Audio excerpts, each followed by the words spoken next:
Nós estamos vivendo num momento que eu considero do princípio das dores. É um ponto de vista pessoal. Eu acho que esse momento ele iniciou com a Primeira Guerra Mundial em 1914, quando se afinaram as duas pernas da estátua de Nabucodonosor, onde os dois pilares do Oriente e do Ocidente, eles se afinaram e veio o surgimento das nações. A partir dali nós estamos vivendo, acredito eu, isso é uma interpretação, o princípio das dores, que é descrito em Mateus, no capítulo 24, a partir do versículo 4, quando Jesus responde aos seus discípulos as perguntas que os discípulos fizeram. Eles perguntaram no Monte das Oliveiras, eles perguntaram para Jesus, em particular, dize-nos quando sucederão estas coisas e que sinal haverá da tua vinda e da consumação dos séculos. E Jesus deu uma série de evidências. A primeira coisa, ele disse, olha, cuidado com aqueles que enganam vocês. O engano é uma coisa que ia surgir de uma forma muito endêmica.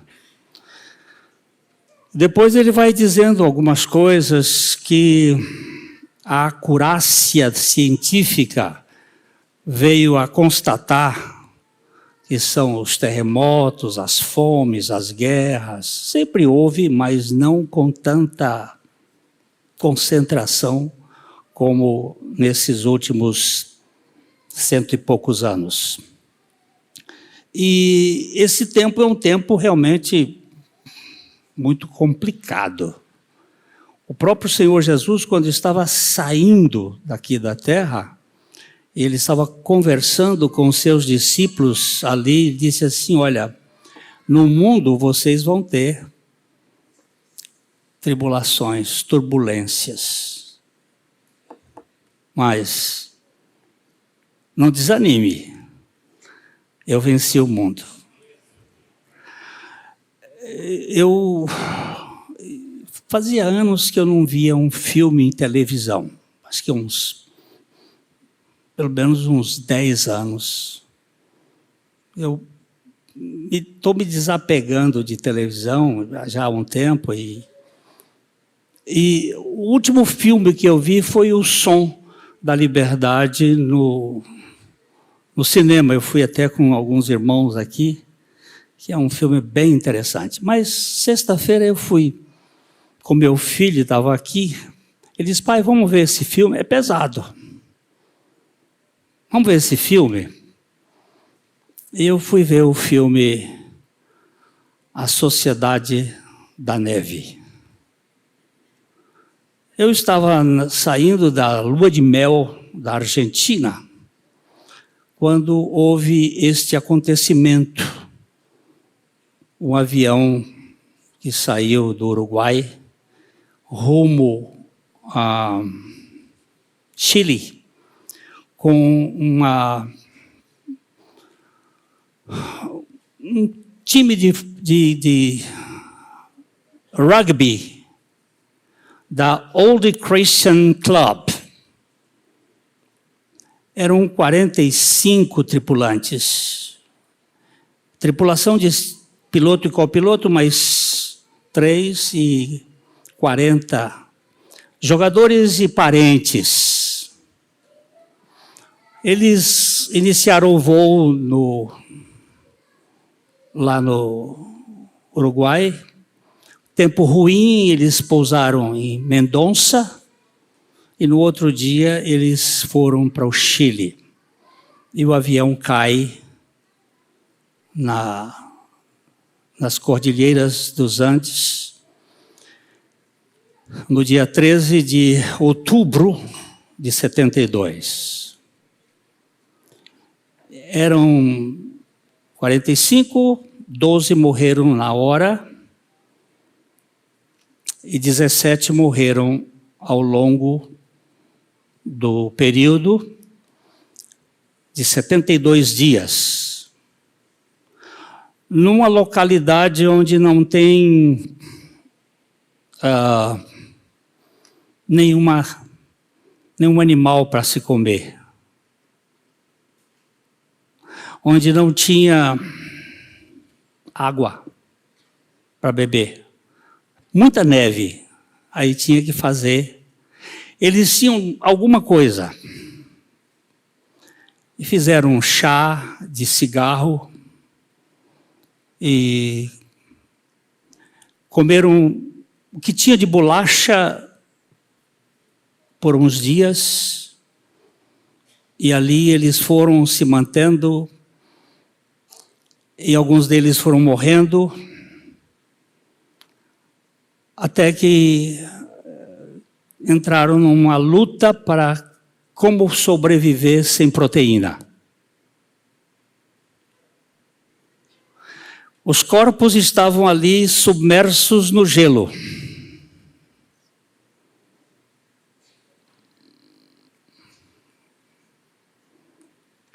E a luta da fé, da crença e da subsistência. Como sobreviver? O filme é impactante. Eu sabia da história de jornal da época. Mas o último deles a morrer, o Numa, era aquele que tinha maior firmeza na palavra, maior firmeza na filosofia do amor ao ser humano. Eu tenho que medir as palavras por causa das crianças, mas antropofagia é um negócio terrível. E você comeu o seu irmão e a sua esposa.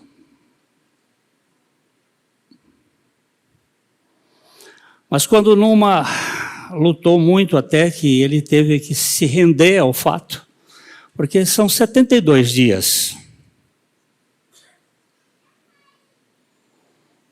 Jesus teve jejum de 40 dias. O Numa, antes de se render, ele fez um bilhete e ao morrer eles abriram o bilhete. E o que estava junto dele, porque eles formaram uma sociedade de preservação. Ele pega aquele bilhete, lê, e dá para o outro, e dá para o terceiro. E eu fui ficando impaciente. Quando chegou no 10º, eu disse, diz logo o que é. E quando o último lê, diz, não tem maior amor do que este, de dar a vida em favor dos seus amigos. Porque ele ia ser o alimento para eles.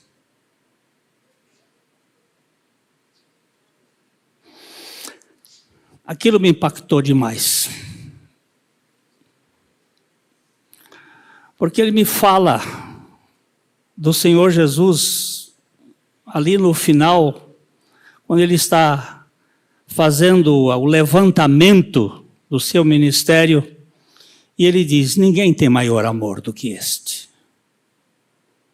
de dar a vida em favor dos seus amigos. Nós filosofamos muito no aspecto desta atitude de Jesus, mas é muito mais profunda do que a antropofagia, é teofagia. É comer Deus para poder ter descanso.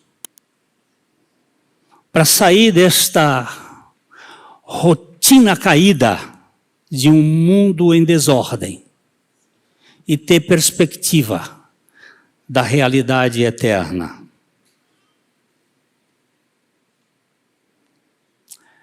O convite de Jesus foi aos cansados e oprimidos. Não sei se você faz parte dessa galera de cansados, sobrecarregados. Hoje pela manhã veio um missionário, esteve no Peru, 9 anos, e ele me disse que estava cansado da religiosidade. Estava cansado dos sistemas religiosos. E eu disse, bem-vindo ao grupo. Eu vivi como um cansado. Como um religioso que se empenhava para encontrar descanso, não encontrava. Eu vivi durante 30 anos assim. Até que um dia, numa capela, numa pequena igreja aqui em Londrina, ouvindo um pregador esquisito, eu fui impactado pela palavra, sabendo isto, que o nosso velho homem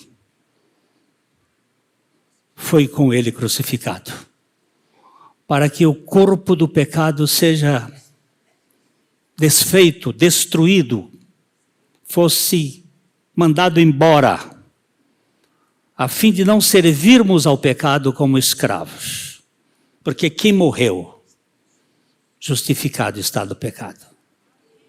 E aquilo foi um impacto. E desde agosto, dia 8 de agosto de 75, isso vem tomando conta do meu velho coração. E eu estou num caminho de descanso, de buscar, de encontrar, de apressar o descanso. E nós lemos em Hebreus capítulo 10,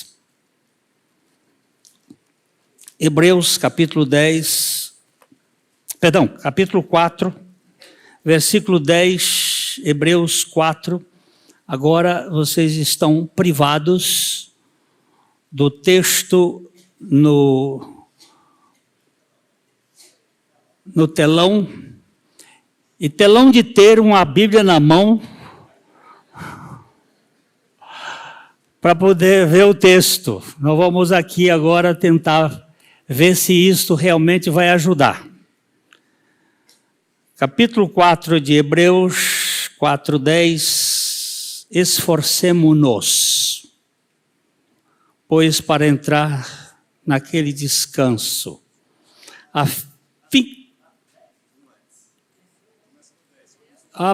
perdão. É que os óculos aqui me atrapalham, viu? Porque aquele que entrou no descanso de Deus, também ele mesmo descansou de suas obras, como Deus das suas.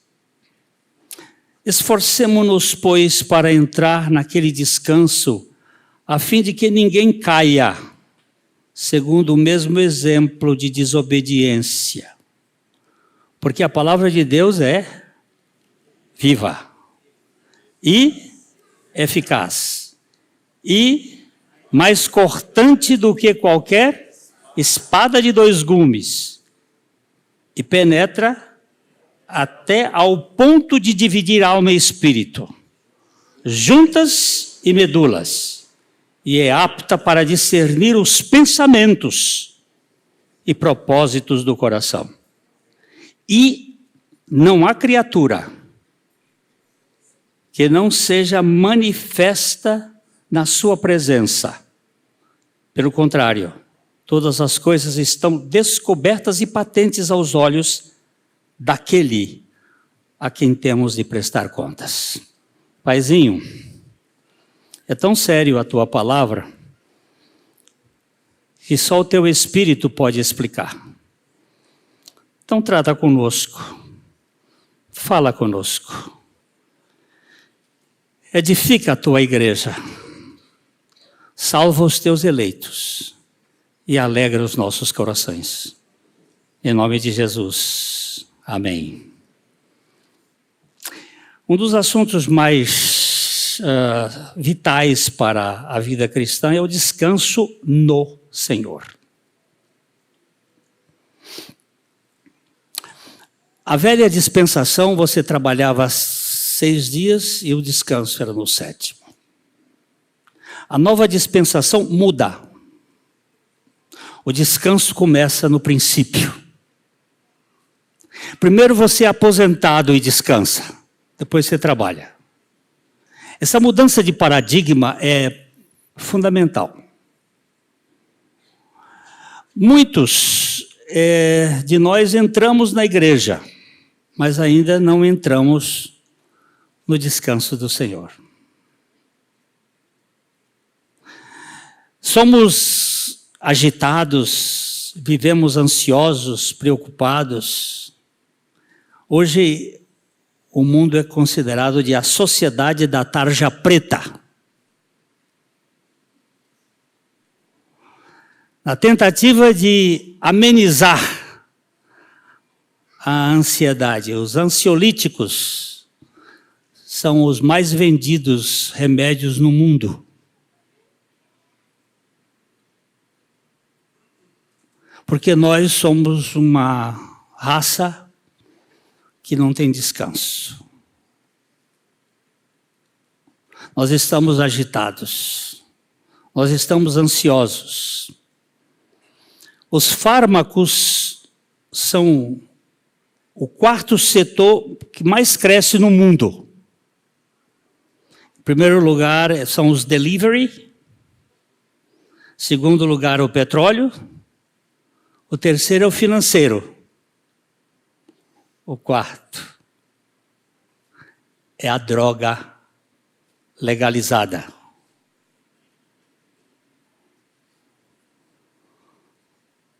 Como é que chama a farmácia? Drogaria. Que envenena a gente, que acaba com a gente. E nós não temos descanso. Disse o meu filho assim: você sabe como é que está a vida de um empresário pelo o nome de remédios que ele fala. Os ansiolíticos, isso, para sono, para aquilo, para aquilo. Aqui nesse versículo 11, ele diz assim: esforcemo-nos, pois... Mas eu não concordo com essa tradução. Eu tenho direito. Os batistas foram criados com um princípio chamado de livre exame das Escrituras. E eu quero ter esse livre exame, porque a preferência de espaldazo não é por esforço, mas por pressa. A pressa, ela destrói o descanso. E o ritmo rápido a paz. Mas nós precisamos, antes de tudo, nos apressar para entrar no descanso no Senhor. Ter rapidez para entrar no descanso. Não é esforçar, porque eu acho que não está legal essa história de obras e salvação. Não é o suor de Caim. É o sangue de Abel. Não é a força do tutano. É o descanso no colo. Nós precisamos entrar no descanso, meus irmãos, para prosseguirmos naquilo que se chama perseverança no descanso do Senhor. O descanso no Senhor e o descanso do Senhor são duas coisas.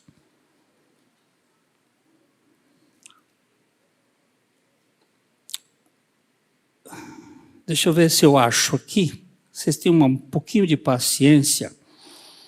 As Olimpíadas de 1984 foi a primeira Olimpíada que houve mulher participando. 84 em Los Angeles. 44 mulheres. E as mulheres não participavam de corridas de longo alcance. As maiores eram de 1.500 metros. Essa foi a primeira Olimpíada de maratona com mulheres. A moça que ganhou chamava-se Joan Benoit Samuelson, que ganhou com 2 horas, 24 minutos, 52 segundos. 17 dias antes da maratona, a Benoit fez uma cirurgia do joelho e se recuperou fazendo um deep running, corrida de piscina com flutuador, sem impacto, e ganhou a Olimpíada. Mas o fenômeno daquela Olimpíada, a Camila já está fazendo ali o movimento da Gabriele Andersen. Vocês se lembram como é que ela chegou lá na...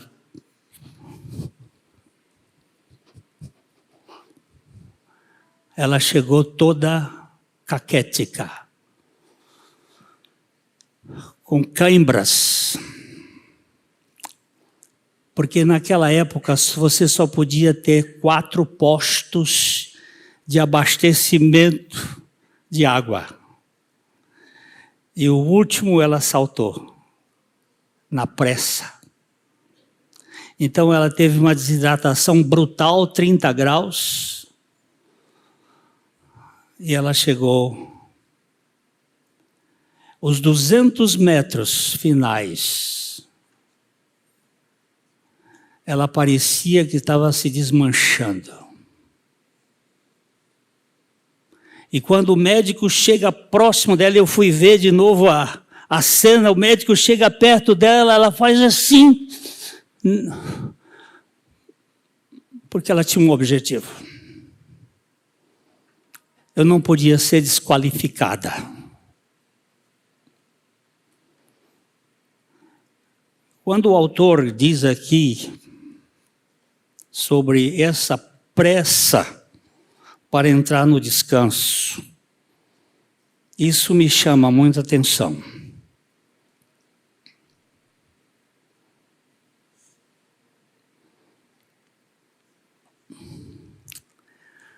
Quando nós, pela graça do Espírito Santo, podemos perseverar para entrar no descanso de Deus, nós ganhamos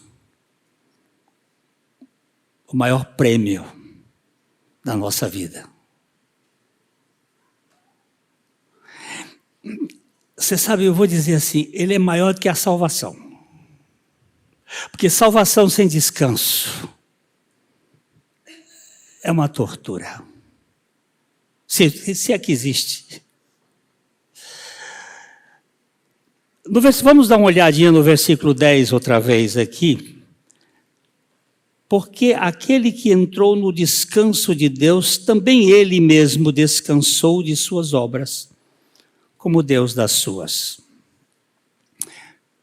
De quem o escritor está se referindo? Será que é Jesus que entrou no descanso? Ou será que sou eu que também entro no descanso? Quem entra no descanso de Deus desfruta da cessação do trabalho, assim como Deus fez no dia 7º. Deus não se cansava. Dele não há cansaço, não há fadiga. Quando percebemos, antes de sermos salvos, podemos ser tentados a trabalhar pela nossa salvação. Eu preciso ser aceito. Eu quero ser aceito por Deus. Então eu me desempenho. Era assim que eu fazia. E quando tropicava e caía, eu voltava me esforçando cada vez mais. Em períodos de jejum, em períodos de dedicação à leitura bíblica, como se aquilo pudesse amenizar a culpa, a vergonha. Mas quando nós percebemos que Cristo terminou a obra no Calvário, nós abandonamos os nossos próprios esforços inúteis e confiamos no Redentor ressurreto. Puxa vida, agora eu posso descansar. Esse é o descanso no Senhor. Depois da salvação, nós trabalhamos amorosamente por aquele que nos amou e se entregou por nós.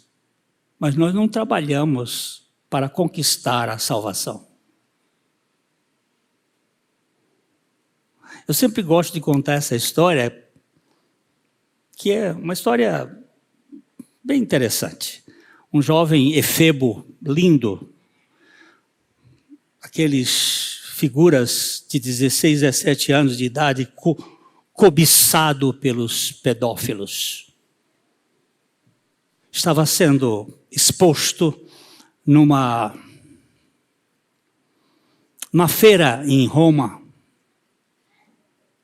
E 2 desses filhos de Belial, que negociavam a compra daquele moço, jogavam pesado. Eu vou dar aqui uma versão atualizada. 10 mil reais, 20 mil, 30 mil reais, 40 mil. E iam jogando os dois. Os dois iam jogando. Para comprar aquele moço. Para suas explorações perversas. E foram caminhando até 100 mil reais. Seria um preço exorbitante.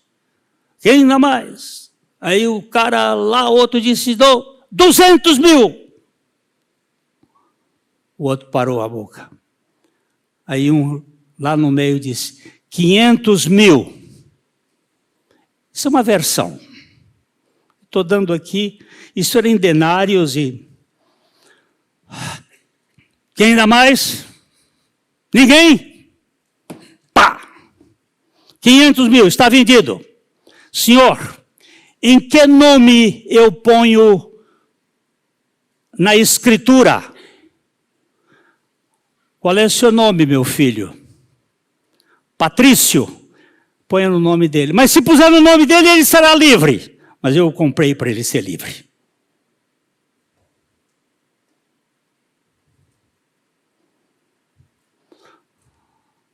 O senhor não pode fazer isso, diz o Patrício.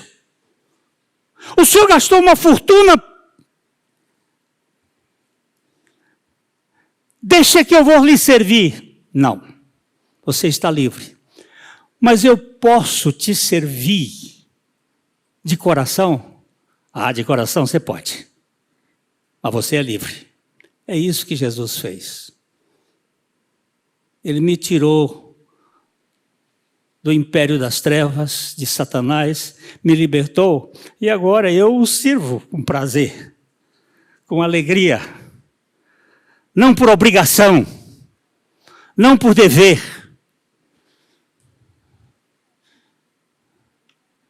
Eu não sirvo a igreja, eu sirvo a Jesus. Eu não estou servindo vocês, estou servindo ao Senhor.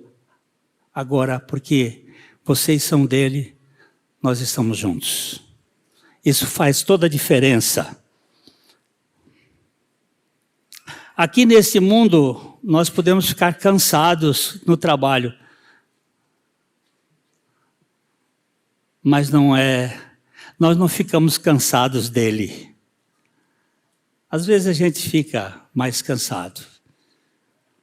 Vou fazer 79 anos, eu não tenho a força de 29 quando eu cheguei aqui.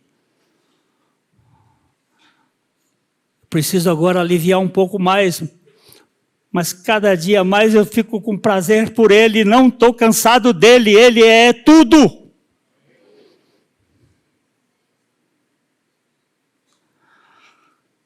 O descanso eterno de Deus, nós cessaremos de trabalhos aqui embaixo, mas não cessaremos de adoração e de trabalhar lá em cima, no trabalho permanente, porque meu pai trabalha até agora e eu também, disse Jesus, e nós não vamos ficar no céu cantando de harpa na mão, como fez o meu filho quando ele tinha uns 7 para 8 anos, ele chegou em casa, o professor da escola dominical disse que nós íamos passar no céu a vida toda tocando harpa, e cantando, e ele disse para a mãe assim, mamãe, eu não quero ir para o céu, eu não quero ficar lá cantando o tempo todo e tocando harpa. Depois ele veio conversar comigo e disse, não meu filho, você vai ter muito trabalho lá se você chegar lá. Você vai fazer parte da administração do novo céu e da nova terra, onde habita a justiça, e não vai ter esses STF de agora não. Nós vamos trabalhar com onde há justiça.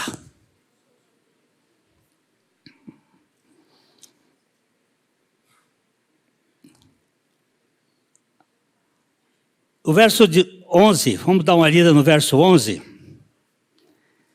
Esforcemo-nos para entrar naquele descanso, a fim de que ninguém caia, segundo o mesmo exemplo de desobediência. O povo de Israel não entrou na terra prometida. O que foi que o impediu de entrar na terra prometida?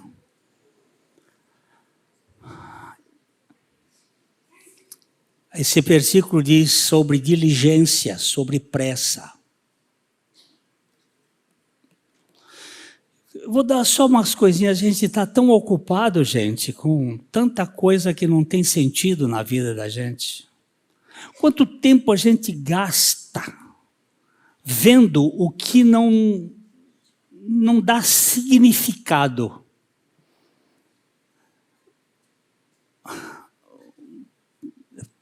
Pergunte ao seu celular, quanto tempo você gastou no WhatsApp, no YouTube, no Instagram, quanto tempo você gastou? Pergunta a ele. Ele tem todos os dados do seu uso. Mas depois lá embaixo você vai ver que não é com o celular que eu vou me haver, não. É com aquele que vê todas as coisas. Então devemos ser diligentes para garantir a nossa única esperança, que a nossa única esperança seja Cristo Jesus. Devemos resistir diligentemente a qualquer tentação de meramente professar Jesus e depois renunciá-lo ao lidar com o sofrimento e a perseguição. Eu estou desanimado, pastor, por que você está desanimado? Os sofrimentos do mundo presente não são para se comparar com a glória que há de ser revelada em nós. O que está fazendo você ficar frio e mole, e eu também? Quem está fazendo a sua cabeça? Onde você está se alimentando?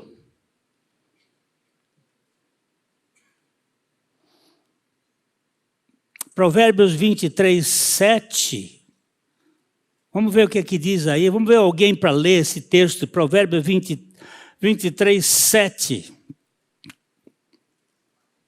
Como... Pode ler, Marcinho, bem alto. Porque como imagina em sua alma, assim ele é. Ele te diz, come e bebe, mas o seu coração não está aqui. Como pensa, como imagina na sua mente, assim ele se torna, assim ele é. O que está ocupando o seu pensamento?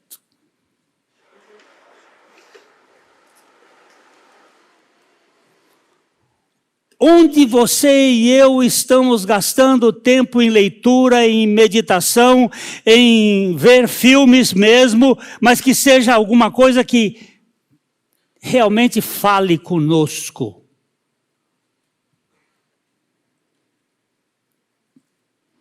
Os israelitas ficaram descuidados. Eles trataram as promessas de Deus levianamente. Eles ansiavam pelo Egito, a terra da sua escravidão. Sabe qual era a preocupação deles? Qual era a ambição deles? O cardápio velho. Era o pepino, era a cebola, era o peixe. Deus dava maná fresco todo dia. Graça. Mas eles estavam debaixo do chicote de Faraó e é para lá que eles voltam no coração.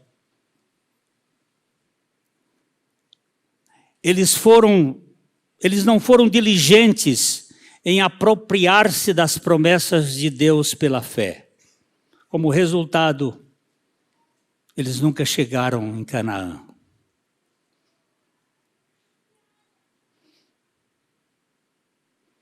— 603.513, só 2 entraram.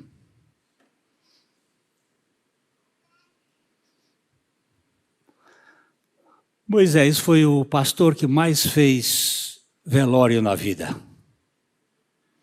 Era cerca de 150 por dia. É que a gente não faz conta.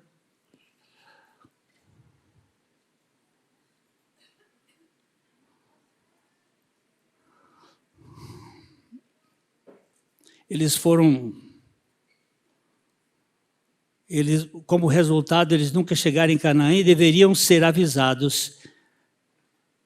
Isso serviria ser aviso para nós, como exemplo. A palavra espaudazo, que aqui aparece esforcemo-nos, ela vem de espalde, e a sua primeira expressão é a prece. A prece. Eu gosto tanto, a Septuaginta é a tradução hebraica para o grego. Quando no tempo de Alexandre, ali eles traduziram para o grego. E quando chega em Cantares de Salomão, capítulo 1, verso 4, ela diz assim, leva-me. Cantares de Salomão 1, 4, acharam? Acharam ou não? Então casse. Cantares de Salomão, Cântico dos Cânticos, Song of Songs, diz assim, leva-me após ti, apressemo-nos, o rei nos introduziu nas suas recâmaras. Aí o coral canta, em ti nos regozijamos e nos alegraremos. Agora eu vou dar uma versão um pouquinho diferente. Do meu amado nos lembraremos, mais do que o vinho. Não é sem razão que nós te amamos? Quando nós amamos alguém, a gente quer estar com ele.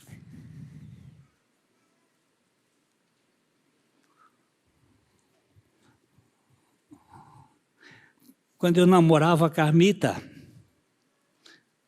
você viu que eu usei o português certo. Namorava a Carmita, não namorava com Carmita.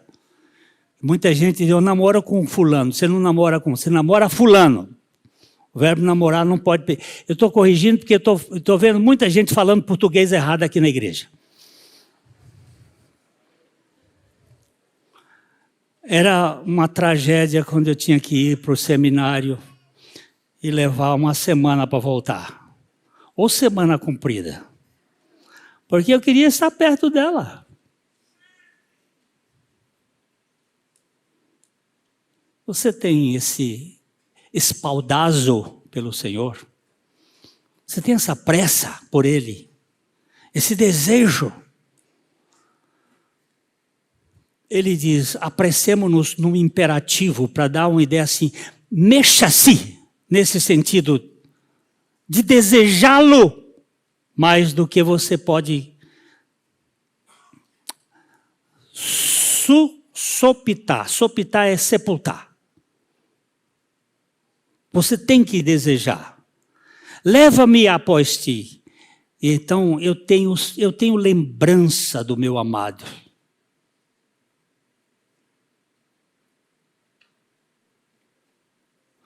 Eu gosto muito daquele texto do apóstolo Paulo de Filipenses, capítulo 2, versos 12 e 13. Filipenses, procure aí. Filipenses, ele vai, Gálatas, Efésios, Filipenses. Acharam? Filipenses 2, 12 e 13. Assim, pois, amados meus, como sempre obedecestes, não só na minha presença, porém muito mais agora na minha ausência, desenvolvei a vossa salvação com temor e tremor, porque Deus é quem efetua em vós tanto querer como realizar segundo a sua boa vontade. Esse desenvolvimento aqui apressa de você fazer isto. É você desejar isto mais do que qualquer coisa. Paulo diz que ele, pela graça, eu trabalhei muito mais do que todos eles, mas não eu, mas a graça de Deus comigo. Não por força, nem por violência ou por poder, mas pelo meu espírito, diz o Senhor. Fala a Zacarias. Então, quando não é você se esforçar para ter suor, para ter mérito, para ter glória, é para você ter comunhão com aquele que é o único que pode satisfazer a essência do seu ser. O próximo versículo é o 12. Nesses dois próximos versículos aqui, o 12 e o 13 de Hebreus, capítulo 4, 12, ele diz assim, a palavra de Deus,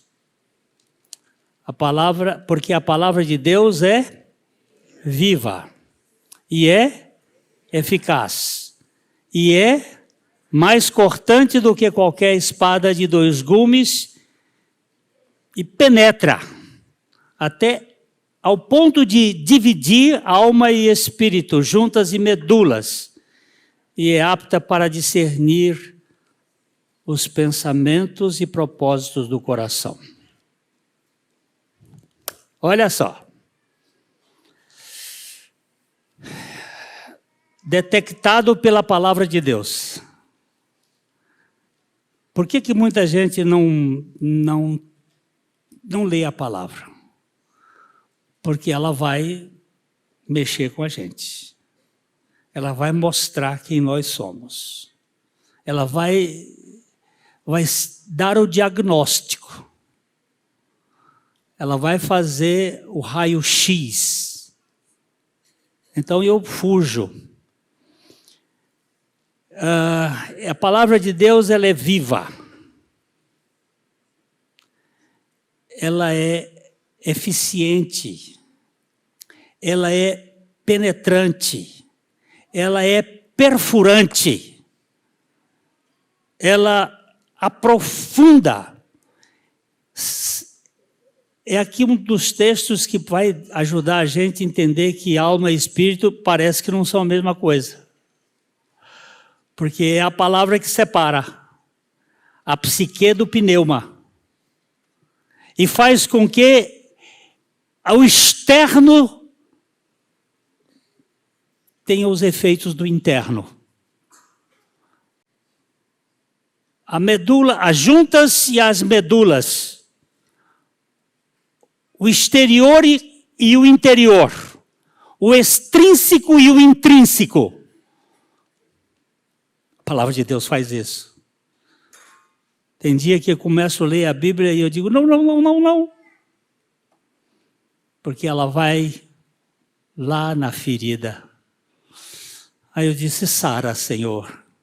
E enviou-lhes a sua palavra e os sarou. E os livrou de tudo quanto lhes era mortal. A palavra é a palavra que nos julga. Não somos nós que julgamos a palavra. É ela que vai fazer o efeito em nós.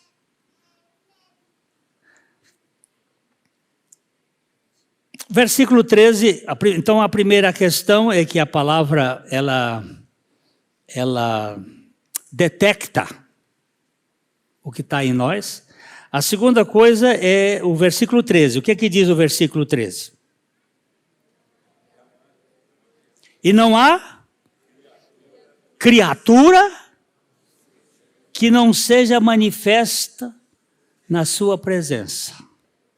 Pelo contrário, todas as coisas estão descobertas e patentes aos olhos daquele a quem temos. Aí eu que riscava essa parte aqui. Se eu tivesse que escrever a Bíblia, eu ia riscar esse pedacinho aqui. Aos olhos daquele, ponto. A quem temos que prestar contas, eu não botaria. Mas aí tá. Não é você que vai me julgar. Eu vou prestar contas diante daquele que é o juiz de toda a terra. Aqui o pronome muda do impessoal para o pessoal. Não há criatura escondida de sua vista. Nada escapa à sua atenção. Ele é absolutamente onisciente. Ele está constantemente ciente de tudo que está acontecendo no universo.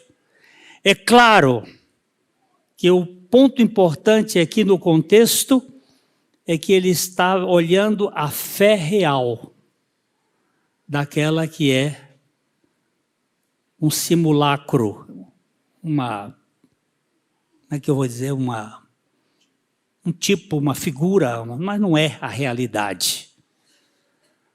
Mas o Senhor sabe. O Senhor sabe. A gente julga as pessoas pela aparência. Então, meus irmãos, esse texto do descanso é impressionante. Os 16 agora estavam que tomam uma decisão. Começou o degelo. Como é que vai chegar? 3 deles resolveram deixar o acampamento, os restos do avião, os outros ficam aqui e nós vamos buscar recursos. E eles andam e sobem a montanha. Pensa subir uma montanha com gelo com 30 graus abaixo de zero. Agora já sem casaco, porque o organismo já tinha se acostumado. Pensa numa máquina bem feita. Essa que Deus fez. Pensa num ser humano que foi bem traçado.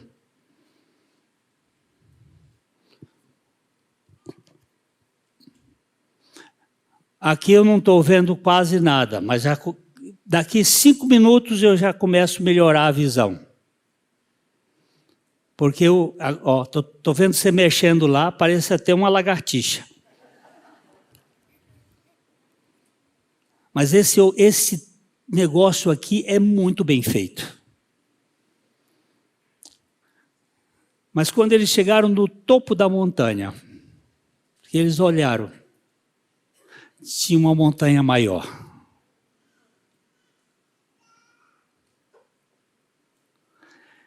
E nessa hora, eu me lembro o nome dele agora, Pablo, ele disse, não, o único jeito é morrer mesmo, é aceitar a morte.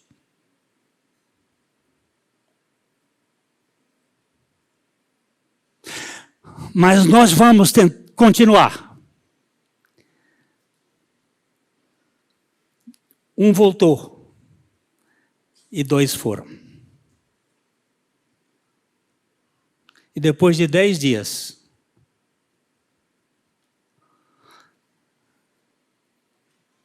a carne já tinha estragado. E um deles passou mal.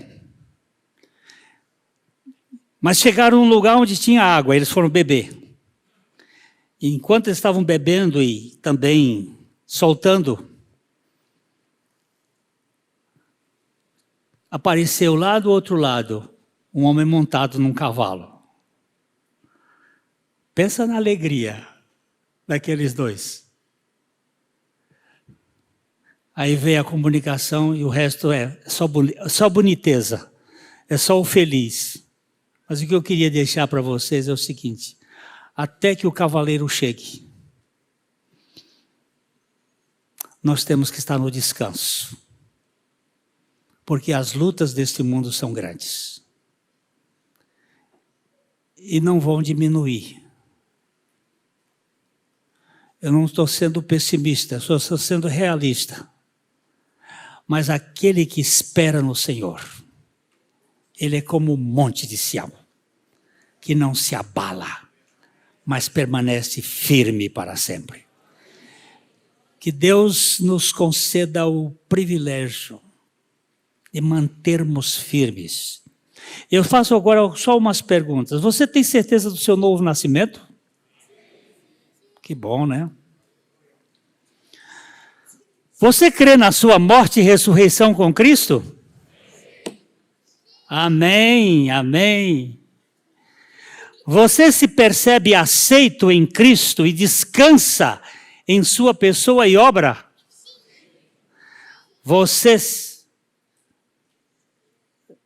Lembre-se que a palavra de Deus, ela investiga todo o nosso ser e que tudo está patente diante de Deus. Quando você abrir a palavra e que Deus falar com você, confesse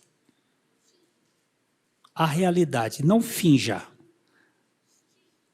Não brinque de se esconder de Deus, mas diga quem você é. Se mentiu, diga, menti, Senhor. Tua graça me basta. E o Senhor me perdoa. Mas não seja negligente. E a fé que não vai além, não vai mais longe do que a cabeça, nunca pode trazer descanso ao coração. Eu não sei explicar a Bíblia, mas eu creio na Bíblia. E isso me basta. Onde a razão fracassa, a fé pode descansar.